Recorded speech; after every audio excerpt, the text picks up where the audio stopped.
ഇന്ന് നമുക്ക് നല്ല അടിപൊളി ടേസ്റ്റി ആയിട്ടുള്ള ഒരു കർണാടക സ്റ്റൈൽ ചമ്മന്തിയുടെ റെസിപ്പി കണ്ടു നോക്കാവേ. ഈ ചമ്മന്തി നമ്മൾ തയ്യാറാക്കുന്നത് കുക്കുമ്പർ കൊണ്ടാണ്, വെള്ളരിക്ക. ഇതുപോലത്തെ ഒരു മീഡിയം സൈസിലൊരു കുക്കുമ്പർ ഞാൻ എടുത്തിട്ടുണ്ട്. ഈ കുക്കുമ്പറിൻ്റെ തൊലിയൊക്കെ കളഞ്ഞിട്ട് ചെറിയ കഷ്ണങ്ങളായിട്ട് കട്ട് ചെയ്ത് നമുക്ക് സൈഡിലേക്ക് മാറ്റി വയ്ക്കാം. ഈ ചമ്മന്തി നമ്മൾ നീര് ദോശ, ഇഡ്ഡലിയുടെ കൂടെയൊക്കെ നല്ല സൂപ്പറാണ്.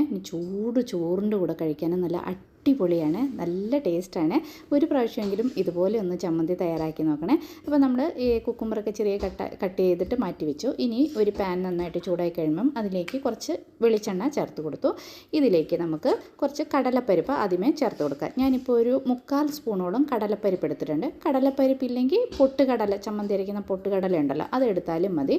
ഇതോടൊപ്പം തന്നെ ഒരു 1/2 സ്പൂണ് ഉഴുന്നുപരിപ്പ് കൂടെ ചേർത്ത് കൊടുത്തിട്ടുണ്ട്. ഇതെല്ലാം ഈ എണ്ണയ്ക്കകത്തിട്ട് നന്നായിട്ടൊന്ന് വറുത്തെടുക്കണം. അതൊന്ന് വറന്ന് കഴിയുമ്പം ഇതിലേക്ക് നമുക്ക് കുറച്ച് വെളുത്തുള്ളി ചേർത്ത് കൊടുക്കാം. വെളുത്തുള്ളി കുറച്ച് അധികം ചേർത്താലും കുഴപ്പമില്ല. ഞാനിപ്പോൾ ഒരു 4-5 അല്ലി വെളുത്തുള്ളി തൊലിയൊക്കെ കളഞ്ഞ് ചേർത്തിട്ടുണ്ട്. ഇതോടൊപ്പം തന്നെ നമുക്ക് എരിവിനനുസരിച്ച് പച്ചമുളകോ കാന്താരിയോ ചേർത്ത് കൊടുക്കാം. അല്ലെങ്കിൽ നമ്മൾ വറ്റൽമുളക് ചേർത്ത് കൊടുത്താലും കുഴപ്പമില്ല. വറ്റൽമുളക് ചേർത്താൽ നമ്മുടെ ചമ്മന്തി നല്ല ചുമന്ന കളറിലെ ചമ്മന്തി ആയിരിക്കും.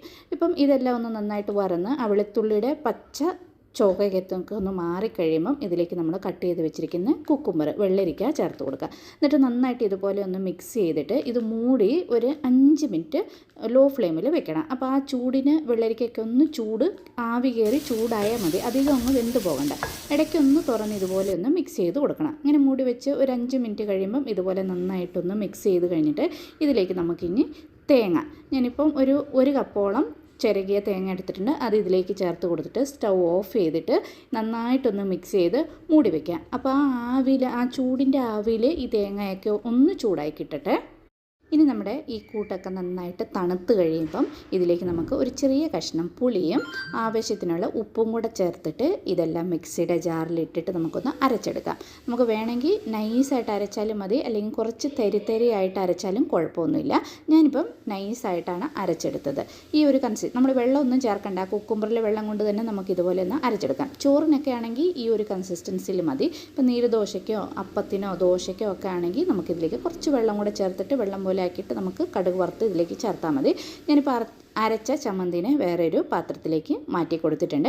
ഇനി നല്ല വെളിച്ചെണ്ണ ചൂടായി കഴിയുമ്പം അതിലേക്ക് കടുക്, ഒരു നുള്ള് ജീരകം, ഫ്രഷ് ആയിട്ടുള്ള കരിവേപ്പിലയും അതോടൊപ്പം തന്നെ വറ്റൽമുളകും, വേണമെങ്കിൽ നമുക്ക് കുറച്ച് ഉഴുന്നുപരിപ്പും കടലപ്പരിപ്പും കൂടി ഇതിലേക്ക് ചേർത്ത് കൊടുക്കാം. ഞാനിപ്പോൾ അതൊന്നും ചേർത്തിട്ടില്ല. ഇതെല്ലാം ഈ വറവും കൂടെ നമ്മുടെ ചമ്മന്തിക്കകത്ത് ചേർത്ത് കൊടുത്തിട്ട് നന്നായിട്ട് മിക്സ് ചെയ്ത അടിപൊളി സൂപ്പറായിട്ടുള്ള കുക്കുമ്പർ ചട്നി റെഡി ആയിട്ടുണ്ട്. നല്ല ടേസ്റ്റാണ്. ഒരു പ്രാവശ്യമെങ്കിലും ട്രൈ ചെയ്ത് നോക്കണേ.